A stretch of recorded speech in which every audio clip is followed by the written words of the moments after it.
परवा मी माझ्यासोबत संजय राऊत, अंबादास आणि सगळे तिथले खैरे साहेब होते, सगळेच होते. ओमदादा, ओमराजे होते, कैलास होते, आमचे प्रवीण स्वामी होते. साधारणतः तसं पाहिलं तर सगळे शिवसेनेचे जिल्हा प्रमुख, कार्यकर्ते, पदाधिकारी यांच्यासह मी एक दिवसाचा मराठवाड्याचा एक मी दौरा नाही म्हणणार, पण मराठवाड्याची भेट घेतली, शेतकऱ्यांची भेट घेतली. कारण तुम्हाला सर्वांना कल्पना आहे, आजपर्यंत काय आसमानी संकट आलेलं नाही अशातला भाग नाही, आपत्ती आलेली नाही अशातला भाग नाही. परंतु यावेळेची आपत्ती ही भयानक आणि भीषण आहे. जणू काही आभाळ फाटलं म्हणजे काय हे दाखवणारी परिस्थिती आहे. आणि मी तुमच्याशी आत्ता बोलतोय, याही वेळेला मराठवाड्यात काही भागामध्ये जोरात पाऊस सुरू आहे. या पावसाने हातातोंडाशी आलेला शेतकऱ्याचा घास, आता हा केवळ शेतकऱ्याचा घास नाही तर आपल्या सगळ्यांचा घास हा अतिवृष्टीने हिरावून घेतलेला आहे. अनेकांच्या जमिनी खरडून गेलेल्या आहेत, पिकं तर उद्ध्वस्त झालीच, घरदारं वाहून गेलेली आहेत. जे मुलं बाळ आहेत त्यांची दप्तरं, वह्या, पुस्तकं, एका अर्थी तसं पाहिलं तर अख्खं आयुष्य त्यांचं वाहून गेलेलं आहे. आणि या संकटात भरीस भर म्हणून त्यांच्या डोक्यावरती कर्जाचं ओझं आहे. आपल्याला आठवत असेल, आता साधारणतः 1 वर्ष होत आलं किंवा होईल, महाराष्ट्राच्या विधानसभा निवडणुका होत होत्या. तेव्हाही शेतकऱ्यांमध्ये एक असंतोष होता. तो असंतोष एवढ्यासाठी होता की त्यांच्या हातामध्ये पीक होतं, सोयाबीन वगैरे पीक होतं, कापूस होता. पण आत्ताचं सरकार तेव्हा होतं आणि हमीभाव देत नव्हते, हमीभाव खूप कमी देत होतं, म्हणून शेतकऱ्यांमध्ये रोष होता. दुर्दैवाने आता असं झालेलं आहे की होत्याचं नव्हतं झालं. पीक जे हाताशी आलं होतं ते पूर्ण उद्ध्वस्त झालेलं आहे. म्हणजे आम्ही गेलो तो दुसरा तिसरा दिवस असेल, त्याच वेळेला ती पिकं जी काही उद्ध्वस्त झाली होती ती सडली होती, त्याचा वास येत होता. शेतामध्ये शेतजमीन जी आहे त्याच्यामध्ये ढोपरभर चिखल आणि त्याच्यावरती पाणी होतं. शेतकरी धाय मोकलून रडत होते. आणि एकूण सगळे चित्र पाहिल्यानंतर साहजिकच आहे, शेतकऱ्यांनी मी गेल्यानंतर आपुलकीने माझ्याशी बोलले, हक्काने माझ्याशी बोलले. आणि तुम्ही जशी आमची कर्जमाफी केली तशी आता कर्जमाफी या सरकारला करायला भाग पडा, हे ते आवर्जून आणि असे आक्रोश करून सांगत होते. आता हीच खरी वेळ आहे की या शेतकऱ्याला या कर्जाच्या डोंगरातून आणि या संकटातून बाहेर काढायला पाहिजे. जी काही मदत जाहीर केली या सरकारने ती खूपच तुटपुंजी आहे. याचं कारण, एखाद्या वेळेला शेती उद्ध्वस्त झाली तर त्याला एक नुकसान भरपाई दिली तर तो एक सीझन तो कसा तरी शेतकरी तग धरू शकतो. मात्र यावेळेला शेतजमीनच खरडून गेलेली आहे. आजूबाजूनी वाहणाऱ्या नद्यांचं पाणी हे त्या शेतामध्ये घुसलं आणि अख्खं म्हणजे जमीन खरडून ज्याला गेली म्हणतात, तो शब्द तिथे गेल्यानंतर कळतं नेमकं काय आहे. वरचं पीक तर गेलं, जमिनीवरची ती माती गेली आणि अक्षरशः तिथले दगड आणि गोटे, मुरुम हे सगळं वर आलेलं आहे. ही जमीन सावरायची झाली, परत जर का पीक घेण्यायोग्य करायची झाली तर किमान 3 ते 5 वर्ष लागतील असं शेतकऱ्यांनी मला सांगितलं. आता ही जर का वस्तुस्थिती आहे तर शेतकऱ्याला आत्ता जी काही या सरकारने मदत जाहीर केलेली आहे, ही मदत जर का पाहिली तर जेमतेम हेक्टरी आंबरस किती होते, 7-8 हजार अशी काहीतरी होत असेल किंवा हे होत असेल. पण आत्ता ती जमीन साफ करायला साधारणतः 6-7 हजार रुपये एकराला खर्च येणार आहे. आता साफसूफ करायला मी साफसूफ करायला म्हणतोय. त्याच्यानंतर मग त्याची माती टाकायची आणि ती कसण्यायोग्य करायची, याला खूप मेहनत लागणार, पैसे लागणार. आणि त्याच्यानंतर तो शेतकरी पुन्हा एकदा पीक काढायला लागेल. पण 2-3 वर्षेही याच्यात जात असल्यानंतर आत्ता जे शेतकऱ्याच्या डोक्यावरती कर्ज आहे तो शेतकरी कर्ज फेडणार कसा. ज्या विद्यार्थ्यांची, ज्या मुलाबाळांची पुस्तकं, वह्या वाहून गेलेली आहेत, म्हणजे शेतकऱ्यांनी, कोणत्याही शेतकऱ्यांनी स्वतःच्या मुलाला शाळेत सोडायला इलेक्ट्रॉनिक व्हेकल घेतला असं माझ्या वाचनात आलेलं नाही. तो इलेक्ट्रॉनिक व्हेकल तर सोडा, त्यांच्या मुलाची जी काही वह्या पुस्तकं वाहून गेलेली आहेत ती पुस्तकंसुद्धा कशी घ्यायची या चिंतेमध्ये आहे. आणि मग रोज कुठे ना कुठेतरी आत्महत्यांच्या बातम्या येत आहेत. मी जेव्हा फिरत होतो तेव्हा एका घरात गेलो आणि ते खरंच तिथलं वातावरण बघून मन सुन्न झालं. ती बातमी आपणही वाचली असाल, आपल्याच माध्यमातून आम्हीसुद्धा ती बातमी पाहिली, वाचली. 31 वर्षाच्या एका पोराने आत्महत्या केली. 31 वर्षाचं पोर, आणि त्याला जेमतेम 15-20 दिवसाचं बाळ. एक मोठी ती आपण ज्याला म्हणतो ना जॉईंट फॅमिली, तशी ती सगळी असं एक ते मोठं कुटुंब होतं. हा करता करविता पोरगा, डोक्यावरती हे सगळं कर्जाचं ओझं. त्यांना विचारलं मी कर्ज किती, तर 2 लाखाचं कर्ज. आता ही जी काही त्यांची थट्टा चाललेली आहे, भले मुख्यमंत्र्यांनी जाहीर केला असेल, पण माझ्याकडे कागद आहे की गेल्या 2-3 वर्षातली जवळपास 14,000 कोटी रुपयाची जाहीर केलेली मदत अजूनही शेतकऱ्यापर्यंत पोचलेली नाही, अजूनही पोचलेली नाही आहे. त्याच्यानंतर 2017च्या कर्जमाफीची अजूनही प्रतीक्षा आहे. त्याच्यानंतर आमचं सरकार आलं, मी कर्जमुक्ती केली, कालबद्ध पद्धतीने कर्जमुक्ती केली, त्याच्यातले पैसे त्यांना मिळाले देखील. आणि इतरही वेळेला ज्या ज्या वेळेला संकट आलं आम्ही पंचांग काढून नाही बसलो. जे आत्ता मुख्यमंत्री म्हणतात मला याच्यात राजकारण आणायचं नाही, पण जर का केवळ शेतकऱ्यांना न्याय त्यांचा मिळवून द्या, त्यांना मदत करा असं बोललं, याच्यात जर का मुख्यमंत्र्यांना राजकारण वाटत असेल मग जरूर ते राजकारण त्यांनी समजावं. याचं कारण आपणही बघितलं असाल की मुख्यमंत्री तिथे गेल्यानंतर ज्या शेतकऱ्यांनी मदत नेमकी कधी आणि किती करणार एवढं विचारल्यानंतर ते बाबा राजकारण करू नको, आणि त्याच्यामागे पोलीस लागले. पण ही कुठली लोकशाही आहे, कुठलं सरकार आहे, कशासाठी तुम्ही राज्य करताय? ही विविध नैसर्गिक आपत्तीमध्ये झालेल्या नुकसानीकरता मंजूर करण्यात आलेल्या निधीची यादी आहे, आणि ती साधारणतः अवेळी पाऊस पासून ढगाळ वातावरण, सततचा पाऊस, सतत धार ज्याला म्हणतो, अतिवृष्टीमध्ये आहे, चक्रीवादळ आहे, हे साधारणतः मार्च 23 पासून गेल्या काही वर्षातली आहे. ती 14,000 कोटी, 13,000 काय 800 काहीतरी कोटी, म्हणजे साधारणतः 14,000 कोटीची जाहीर झालेली रक्कम अजून त्याच्या हातात मिळालेली नाही आहे. आणि म्हणून आमची मागणी अशी आहे की या शेतकऱ्याला सरसकट कर्ज मुक्त केलं पाहिजे. आणि त्याचबरोबरीने ज्याप्रमाणे पंजाबमध्ये मी ऐकलं की तिथे हेक्टरी 50,000 रुपये हे शेतकऱ्याला त्यांनी कालबद्ध कार्यक्रम ठरवून जाहीर केलेले आहेत, याला म्हणतात सरकार. तसंच महाराष्ट्रामध्ये सुद्धा एक आहे ना, पंजाबमध्ये 1600 आणि हिमाचलला 1500 कोटीची मदत पंतप्रधानांनी केली, अजूनही आपल्याकडे केलेली नाही आहे.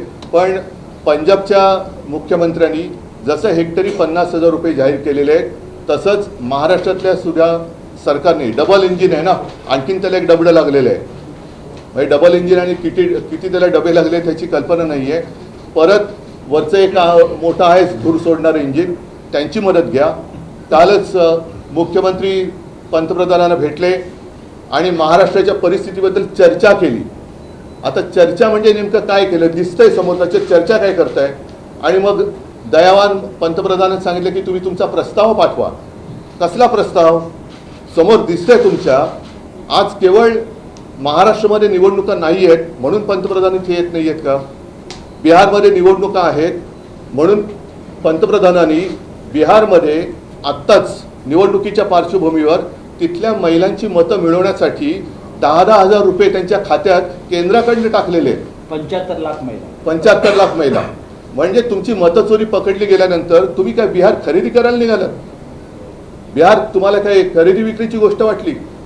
आणि अजूनही आमच्या लक्षात आहे की 5-7 वर्षापूर्वी बिहारच्याच निवडणुकांमध्ये ह्याच पंतप्रधानांनी जवळपास 1.25 लाख कोटीची मदत तिकडे जाहीर केली होती. ती मदत मिळाली की नाही मिळाली मला कल्पना नाही. बिहारला मदत केल्यामुळे किंवा मदत करत असल्यामुळे आमच्यात पोटदुखी नाही आहे. पण ज्या महाराष्ट्राने तुम्हाला तुमच्या मते भरभरून मतदान केलं, तो महाराष्ट्र, त्या महाराष्ट्रातला शेतकरी आज संकटात असताना तुम्ही प्रस्तावाची वाट बघताय. हे सरकार आहे, कुचकामी सरकार आहे. आणि म्हणून अजूनही आम्ही याच्यात राजकारण आणत नाही. आज मी मुख्यमंत्र्यांना असं म्हणा शेतकऱ्यांच्या वतीने हात जोडून विनंती करतोय की तुम्ही शेतकऱ्यांना कर्जमुक्त करा आणि तुम्ही शेतकऱ्याला हेक्टरी 50,000 रुपये हे तात्काळ जाहीर करून तालबद्ध स्वरूपामध्ये त्याचं वाटप करा. बँकांच्या नोटिसी ज्या शेतकऱ्याला जात आहेत त्या पहिल्या नोटिसी थांबवा आणि त्या कर्जाची जबाबदारी ज्याप्रमाणे हेही सुद्धा मी मध्ये वाचलं होतं की काही साखर कारखानदार आहेत त्यांच्याकडे ज्याची थकबाकी आहे त्या थकबाकीदार साखर कारखानदारांच्या कर्जासाठी सरकार जसं थक हमी देतं, स्वतः सरकार हमी राहतं. आत्ताच मला वाटतं काही हजार कोटींची त्यांनी थक हमी दिली. म्हणजे तुम्ही कर्ज बुडवलं तर सरकार जबाबदारी घेईल. तशीच हमी या गोरगरीब शेतकऱ्याच्या कर्जाची आता सरकारने घ्यायला पाहिजे. शेतकरी जेव्हा कर्ज मागायला जातो तेव्हा त्याला सगळं काही गहाण टाकावं लागतं. अगदी बायकोचं मंगळसूत्र जे मोदी सांगत होते की तुमचं मंगळसूत्र चोरून दुसऱ्या कोणाला देतील, त्या शेतकऱ्याच्या मंगळसूत्राची किंमत आता या सरकारला किती आहे हे आम्हाला कळेल. आणि म्हणून ह्या दोन मागण्या आम्ही महत्त्वाच्या करत आहोत. पीएम केअर फंडची तुम्ही मागणी केली, त्यातनं पैसा द्यावा. तर पीएम केअर फंड संदर्भात काल मुख्यमंत्र्यांनी स्पष्टीकरण देताना म्हटलं की कोरोनासाठीचे जे पैसे होते ते खर्च केले नाही आणि त्यामुळे कॅग म्हणते की कोरोनासाठीचे पैसे होते आणि ते देता येणार नाही. मला आता एका गोष्टीवरती गाढ विश्वास बसलेला आहे की भाजपला प्रशासन चालवता येत नाही. ना केंद्र सरकार म्हणून त्यांना प्रशासन चालवता येतं, ना राज्य सरकार म्हणून प्रशासन चालवता येतं. भाजप आणि प्रशासन यांचा दुरान्वयाने संबंध नाही. ह्याचं कारण असं, मी ह्याच्यामध्ये अजूनही म्हणतोय की राजकारण आणू इच्छित नाही, पण ज्याप्रमाणे भाजपच्या उत्तर प्रदेशच्या सरकारने गंगेमध्ये जिथे कुंभमेळा केला, ज्या कुंभमेळ्यामध्ये स्नान केल्यानंतर सगळी पापं धुतली जातात अशी एक धारणा आहे, त्या गंगेमध्ये यांनी तिथे मृत्युमुखी पडलेल्या करोनाग्रस्त जी काही शव होती, मृतदेह होती, ती सोडून दिली होती. गुजरातमध्ये सार्वजनिक चिता पेटल्या होत्या. माझं मुख्यमंत्र्यांना आव्हान आहे, तुम्ही पहिले हे जाहीर करा. एक तर पंतप्रधान मदत निधी, जसं मुख्यमंत्री निधीची माहिती तुम्हाला आहे, मी तुमच्याशी बोलायला तयार आहे. मुख्यमंत्री निधीतनं कदाचित या म्हणून मी म्हटलं ना, भाजपला माहिती नाही, प्रशासनाचा त्यांचा सुतराम संबंध नाही. तेव्हा कोविड केअर सेंटर्स ही संपूर्ण देशात, महाराष्ट्रात जेवढी उभारली गेली ती कशी उभारली गेली. लसीकरण केंद्र ही 1 ते 2 होती, तरी 600च्या वरती आम्ही केली. रुग्णशय्या वाढवल्या, ऑक्सिजनचे प्लांट टाकले, हे सगळे हे त्यावेळेला आम्ही केलंच ना. पण त्याही परिस्थितीत आम्ही कर्जमुक्ती केली होती, हे त्यांनी विसरता कामा नये. पंतप्रधानांनी स्वतःच्याच रिकाम्या थाळ्या बडवायला सांगितल्या होत्या, त्यावेळेला आम्ही जनतेला 5 रुपयात शिवभोजन दिलं होतं, हे मुख्यमंत्र्यांनी विसरता कामा नये. आणि मला असं वाटतं की या विषयावरती आपण जरूर बोलू शकतो. मात्र आत्ता ताबडतोब पंतप्रधान मदत निधी जो आहे त्याच्याबद्दल कोणालाच माहिती नाही. त्याच्यात लाखो करोड रुपये तुम्ही पैसा कुठून आणायचा हा प्रश्न विचारता तुम्ही, म्हणजे ते म्हणून मी त्याला उत्तर दिलं की प्राईम मिनिस्टर केअर फंड काय पीएम केअर जो काय फंड आहे त्यातून हजारो कोटी आता पंतप्रधान येत आहेत परवा, त्यांनी किमान महाराष्ट्राला 50,000 कोटी रुपये जाहीर केले तर महाराष्ट्रावरचं, कारण केवळ मराठवाडा नाही, महाराष्ट्रावरचं संकट बऱ्यापैकी दूर होऊ शकतं. नाहीतर मग पीएम कोणाची केअर घेत आहेत? पीएम केअर म्हणजे कोणाची केअर? आत्ताच ते द्या ना. बाकी करोना काळातलं काढायचं असेल ना उणं दोणं, माझी तयारी आहे. तुम्ही काय केलं, आम्ही काय केलं याच्यावरती चर्चा होऊ शकते. पण दरवेळेला अंगलट आल्यानंतर फाटा फोडायची मुख्यमंत्र्यांची जी काही सवय आहे त्याच्यात मी, त्या सापळ्यात मी अडकणार नाही. आत्ता पहिलं माझ्या महाराष्ट्रातल्या शेतकऱ्याला कर्जमुक्त करा आणि त्याला हेक्टरी 50,000 रुपये हे मदत करा, ही आमची मागणी आहे. उद्धवजी म्हणतात, मुख्यमंत्र्यांचं असं म्हणणं आहे की पंतप्रधानांनी सांगितल्यानंतर हा एक विशेष निधी करण्यासाठी राज्याच्या मुख्यमंत्र्यांना परवानगी मिळाली. आणि त्यात आणखी एक सांगतो, त्यात नाही ऐका, त्यात एक सांगतो, त्या समजा 600 कोटी जमले असतील, त्याच्यात एक मिनिट, त्याच्यामध्ये भाजपच्या सगळ्या आमदार खासदारांनी सगळे पैसे हे पीएम केअर फंडात दिले होते. त्याच्यामुळे देवेंद्र फडणवीसांना महाराष्ट्राच्या मुख्यमंत्री सहायता निधीबद्दल बोलण्याचा अधिकारच नाहीये. तुम्ही पुढे बोला. आता एक दुसरा विषय आणखीन असा आहे की परत एकदा हिंदुस्थान आणि पाकिस्तान यांचा सामना येत्या रविवारी होतोय, म्हणजे उद्या. हा निर्लज्जपणाचा कळस झाला, बेशर्मीचा कळस झालेला आहे. एका बाजूला आपल्या सैन्यासाठी सोलारचे टेंट बांधून देणारी टेक्नॉलॉजी देणाऱ्या सोनम वांगचुक यांना देशद्रोही ठरवलं जातं, त्यांना अटक केली जाते, रासुकाखाली अटक केली जाते. आणि जो देश आपल्या देशामध्ये आतंकवादी घुसवतोय, म्हणजे खरे अतिरेकी ज्यांना जे घुसवत आहेत त्यांच्याबरोबर हे क्रिकेट खेळत आहेत, हे यांचं देशभक्तीचं ढोंग आहे. आणि म्हणून मी तुमच्या माध्यमातून सर्वांना आवाहन करतोय की गेले 2 सामने, दुसरा सामना तर कधी झालं कोणालाच कळलेलं नाही आहे, उद्याच्या सामन्यावरती सुद्धा सगळ्यांनी माझ्या मते जे जे देशभक्त आहेत त्यांनी बहिष्कार टाकावा. त्याचप्रमाणे जे प्रायोजक आहेत, जाहिरातदार आहेत, त्यांना सुद्धा सांगतो की अरे तुम्ही सुद्धा तुमच्यातली देशभक्ती जरा दाखवा. तुमची उत्पादनं ही आपल्या देशात होतात, तुमच्या उत्पादनासाठी सगळ्यात मोठी बाजारपेठ ही आपला देश आहे.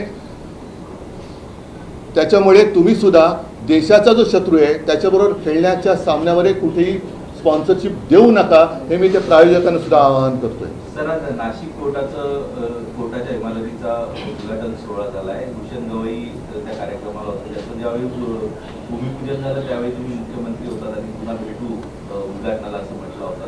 भूषण गवई म्हणतात उद्धव ठाकरेंचा योग नव्हता. ठीक आहे, त्याच्याबद्दल मी नंतर बोलेन. आता माझ्यासमोर प्रश्न हे 2 प्रश्न आहेत. एक तर माझा महाराष्ट्र म्हणजे आपला महाराष्ट्र, त्या महाराष्ट्रातला शेतकरी, आणि नुसता शेतकरीच नव्हे तर एका घरात मी गेलो तर आपण बघितलं असाल, एक गाडीत बसताना एक महिला, गरीब महिला होती. ती म्हणाली, साहेब माझ्या घरात आजसुद्धा पाणी आहे, आमच्या गरिबाच्या घरात कोणी येत नाही, तुम्ही येऊन बघा. मी जाऊन बघितलं आणि ती लहान पोर होती तिकडे, तिचं नाव परी. आणि मला खरंच मन हेलावून गेलं की सगळं उद्ध्वस्त झालं असताना सुद्धा त्या घरात गेल्यानंतर तिथल्या महिला लगबगीने सांगत होत्या की अरे ओवाळणी करा. म्हटलं ताई ओवाळणी करू नका, जेव्हा तुमचं सगळं व्यवस्थित होईल तेव्हा मी नक्की येईन. आता माझी आणखीन एक मागणी अशी आहे की अशी जी काही घरं आहेत ज्याच्यात काहीच नाही, त्याला भिंती तर जेमतेम भिंती आणि वरती पत्रे आहेत, अशी काही घरं वाहून गेलेत. तुमची प्रधानमंत्री आवास योजना ही काय आहे नेमकं भानगड? या अशा घरांना, कच्ची घरं जी आहेत त्या घरांना तुम्ही पक्की घरं द्या ना. पक्की घरं का देत नाहीत? प्रधानमंत्री आवास योजना तिकडे पाहिजे. इकडे शहरामध्ये ती घरं बांधून काय उपयोग नाही. शहरामध्ये घरं बांधली जातात, ती घरं बांधणारी यंत्रणा वेगळी आहेच, पण गोरगरीब ज्याप्रमाणे ज्या घरात राहतोय, तुम्हाला आणखीन एक आठवत असेल की जो आपल्याकडे लातूरला भूकंप झाला होता, तिकडे घरं पडली होती कारण की मातीची घरं आहेत सगळी, तर तिथे पक्की घरं द्या, त्याला काम करा ना. प्रशासन म्हणून मी म्हणतोय परत परत की भाजपला सरकार चालवता येत नाही, याच्यावरती आता माझा अंधविश्वास नाही तर डोळस विश्वास आहे. ओला दुष्काळ असताना हिंगोलीमध्ये शिंदे गटाकडून या सगळ्या संकटाच्या काळात महाराष्ट्राला विरोधी पक्ष नेता नाही, ना विधानसभेत ना विधान परिषदेत आहे. अशा वेळेस कारण विरोधी पक्ष नेता हा सभागृहात आवाज बनतो जनतेचा, तर अशा वेळेस तुम्ही काही राज्यपाल किंवा विधानसभा अध्यक्षांकडे काही जाऊन काय उपयोग होणार आहे का? हा त्यांचा भित्रेपणा आहे.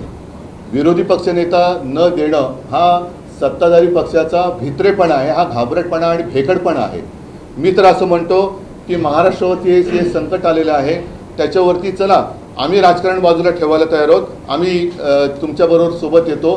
तुम्ही खास अधिवेशन बोलवा विधिमंडळाचं, त्याच्यामध्ये चर्चा करू आणि सर्वानुमते महाराष्ट्राला कशी मदत करायची सगळे मिळून केंद्र सरकारकडे जाऊ आणि महाराष्ट्राला मदत करू. विशेष अधिवेशन बोलवा, आम्ही देतो सहकार्य तुम्हाला. मी केवळ विरोधाला विरोध करत नाही आहे, पण जेव्हा सरकार म्हणून आपली जबाबदारी झटकू पाहतं तेव्हा मात्र मला नक्की राग आल्याशिवाय राहत नाही. ओला दुष्काळ असताना एकीकडे हिंगोली जिल्हा प्रमुख जे आहे शिंदे गटाचे, त्यांनी गौतमी पाटील आणि माधुरी पवारचा डान्सचा कार्यक्रम आहे. त्यांचा आखलेचा दुष्काळ याच्यात दिसतो. मला जास्त काय बोलायचं विषय आहे. ठीक आहे. शिवसेनेच्या दसरा मेळाव्याबाबतीत काय, कारण राज्यात पावसाचं आणि मुंबईतही पाऊस होतोय, शिवतीर्थावरती हा दसरा मेळावा होईल आणि मला वाटतं सकाळी संजय राऊत बोललेले आहेत की जर शेतकरी आणि सगळे त्यांच्या आयुष्याचा चिखल झालाय तर आम्ही महाराष्ट्राचे प्रश्न उचलण्यासाठी 1-2 तास चिखलामध्ये जर का आलो तर फरक काय पडतोय? कारण शेवटी जे तुम्ही आत्ता म्हणालात की विरोधी पक्षनेता हे पद अजूनही हे भेदरट सरकार आहे, घाबरट सरकार आहे. पाशवी बहुमत असलं तरी यांच्यामध्ये टोळ्यांचं सरकार आहे, हे ते घाबरते विरोधी पक्षनेतेपद द्यायला. आणि त्याच्यासाठी जनतेचा आवाज बुलंद करण्यासाठी मी शिवाजी पार्कलाच दसरा मेळावा घेण्याचं ठरवलेलं आहे.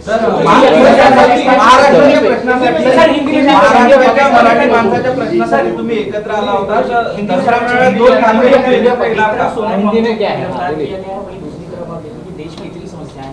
क्रिकेट को लेकर नहीं पहले शुरुआत करें। किसानों के मुद्दे पर आते हैं सर। महाराष्ट्र में किसानों को लेकर इतनी परेशानियां हैं और जिस तरह से राज्य सरकार अभी भी यहाँ पर पहुँच नहीं रही है। एक और मुद्दा निकल कर आया है कि जो दौरे हो रहे हैं, लगातार दौरे हो रहे हैं, लेकिन मदद नहीं पहुँच रही है। तो ऐसे में आपकी क्या प्रतिक्रिया है? मैं कल परसों ही वहाँ जाकर आया हूँ। मेरे साथ सारे मेरे साथी थे, वहाँ के भी लोकल हमारे सांसद, विधायक, हमारे जिला प्रमुख, अन्य सारे कार्यकर्ता भी थे। और मेरे हाथ में तो कुछ नहीं है, आज तो मेरे हाथ में सत्ता नहीं है, लेकिन जितने काश्तकार मुझे मिले रो रहे थे, क्योंकि उनका जीवन ध्वस्त हो गया है। सिर्फ खेती का नुकसान नहीं हुआ है, उनका पूरा घर दार कुछ नहीं रहा बाकी। तो ऐसी स्थिति में अगर हम कुछ मांग करें, मांग करने की आवश्यकता नहीं होनी चाहिए। सरकार ने अपने आप कुछ चीज़ें करनी चाहिए। जिस तरीके से हमारे माननीय मुख्यमंत्री महोदय गए, उप मुख्यमंत्री वो भी गए, उन्होंने क्या किया, कौन सी भाषा में उन्होंने बात की, आप सारे लोगों ने देखा है। और सब स्थिति देखने के बाद हमने दो मांग की है। एक तो जिस तरीके से जब मैं चीफ मिनिस्टर था, मैंने पूरे काश्तकारों का कर्जा माफ़ किया था, तो आज स्थिति उससे भी बुरी है, खराब हुई है। और हम चाहते हैं, हम मांग करते हैं कि तत्काल महाराष्ट्र के जितने सारे काश्तकार हैं उनका कर्जा माफ़ करना चाहिए, माफ़ होना चाहिए। साथ ही साथ खेती का जो नुकसान हुआ है, जो उन्होंने मदद जाहिर की है, वो बहुत ही कम है। और इसलिए पर हेक्टर जिस तरीके से पंजाब ने किया है, 50,000 रुपया पर हेक्टर तुरंत दे दे, ये दो हमारी मांग है। सर, मुख्यमंत्री का कल बयान आया, उन्होंने कहा कि कोरोना के समय पीएम केयर फंड का इस्तेमाल नहीं हुआ और इसलिए अब राज्य सरकार उसका उपयोग नहीं कर पा रही है। मुझे दया आती है मुख्यमंत्री जी की स्थिति पर, और मेरा तो अब विश्वास है कि भारतीय जनता पार्टी और प्रशासन का कुछ भी संबंध नहीं है। इन लोगों को सरकार चलानी नहीं आती है, ना ही केंद्र की सरकार वो चला सकते हैं, ना ही राज्य की सरकार। कोरोना के समय में जिस तरीके से उत्तर प्रदेश में, जहाँ पर कुंभ मेला हुआ था, और माना जाता है कि माता गंगा हमारी पवित्र नदी है, जिसमें अगर स्नान करते हैं तो पवित्र हो जाते हैं, ऐसे हमारी मान्यता है। उसी गंगा में उन्होंने जितने सारे मृत्यु हुए थे कोरोना के समय में, उनकी सारी लाशें वहाँ ऐसी छोड़ दी थी। क्या ये प्रशासन है? गुजरात में जिस तरीके से सार्वजनिक मतलब पूरे मैदान में चिता जल रही थी, वो चित्र आपने महाराष्ट्र में नहीं देखा। और महाराष्ट्र में जितने महाराष्ट्र में काम हुआ था, कोविड केयर सेंटर्स, फिर जो टीका, इन्होंने टीका महोत्सव भी किया था। टीका महोत्सव करो, ये महोत्सव करो, कोरोना महोत्सव करो। खाली थाली हमने बजाने के लिए नहीं दी थी, हमने शिव भोजन, पूरा भोजन 5 रुपये में गरीब लोगों के लिए उपलब्ध करके दिया था। दवाइयों की हमने सब पूरी दवा थी, फिर वैक्सीन, कोविड केयर सेंटर, जितना काम कोविड के समय में महाराष्ट्र की सरकार ने किया था, मुझे नहीं पता कि अन्य राज्यों में, खास करके जितना भारतीय जनता पार्टी की सरकार जहाँ भी है वहाँ काम हुआ था। खैर, मैं अब उस विषय में नहीं जाना चाहता। पहले पीएम केयर फंड जो है उससे पैसा ले लो और मेरे काश्तकारों को दे दो। क्रिकेट का आप पूछ रहे थे, इंडिया पाकिस्तान का कल मैच हो रहा है, फाइनल है। वांगचुक को गिरफ्तार किया गया है। नहीं, पहला क्रिकेट का होने दो। वही क्रिकेट उदाहरण देते हुए क्रिकेट का जो बात, क्रिकेट पर जिस तरीके से हम बात कर रहे हैं, बहुत ही दुर्भाग्य की बात है। हमें ऐसे लगा था जब मोदी जी प्राइम मिनिस्टर नहीं बने थे, तो वो रजत शर्मा की एक क्या इंटरव्यू में उन्होंने कहा था कि उनको, पाकिस्तान को उन्हीं की भाषा में जवाब देना चाहिए। पाकिस्तान आके मार के जाता है और हम अमेरिका के पास जाते हैं, देखो उन्होंने मारा, जैसे कि वैसा। और एक लगा था कि अरे कुछ तो है, लेकिन अब जिस तरीके से व्यवहार हो रहा है, मतलब सोनम वांगचुक जिन्होंने अपने जितनी फौज है वहाँ, तो आपने देखा होगा कि जो एनवायरमेंट, ठंड होती है तो बहुत ही कड़ी ठंड होती है और वहाँ रहना मुश्किल होता है। ना बिजली का पता है, ना पानी की कोई कुछ व्यवस्था है। और ऐसी स्थिति में उन्होंने एक टेक्नोलॉजी डेवलप की है, सोलर टेंट। मतलब जो वांगचुक अपने फौज के लिए इतना काम कर रहे हैं, उनको आपने देशद्रोही ठहराया और उनको रासुका के अंदर अरेस्ट किया। और जो देश पाकिस्तान हमारे देश में आतंकवाद फैला रहा है, उनके साथ आप क्रिकेट खेल रहे हैं, ये कौन सी देशभक्ति आपकी?